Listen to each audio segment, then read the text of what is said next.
Carolina. Fittingly, in the 80s, it was the signing of a big man, 7-footer Steve Stipanovich, which began the tremendous infusion of talent that made the Big Eight into a premier basketball conference. It was kind of the start of what a lot of people call an era at Missouri, and as well as the Big Eight Conference as a whole. I was very highly recruited out of high school, and so I came to Missouri with a lot of expectations. Stipanovich, a high school star in suburban St. Louis, was one of a trio of highly recruited big men in 1979. Ralph Sampson chose Virginia. Sam Bowie headed to Kentucky. And after this visit to the Missouri campus, Stipanovich signed with his home state, Missouri Tigers.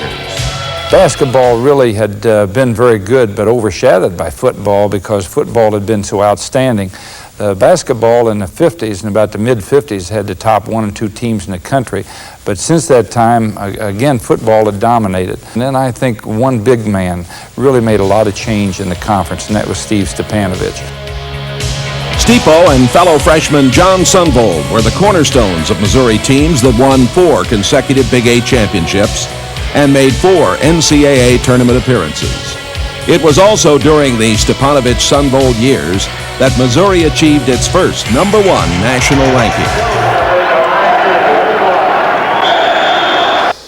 You know, it was something that, you know, for us, it being the first time at the University of Missouri and in the Big Eight Conference in a long while, that, you know, it was a special time, and it was actually a lot of fun, but along with that, a lot of pressure. Missouri's recruiting of Stipanovich led to other big men coming into the league. Nebraska brought in 7-footer Dave Hoppen, a 3-time all-conference selection and the 7th leading scorer in Big Eight history. Kansas countered with Greg Dreiling, who played on KU's 1986 Final Four team. I think when Steve Stipanovich got to Missouri, it changed a lot in the Big Eight in that other Big Eight coaches had to go find big people because Steve could dominate. Stipanovich would later become the 2nd player picked in the 1983 NBA draft.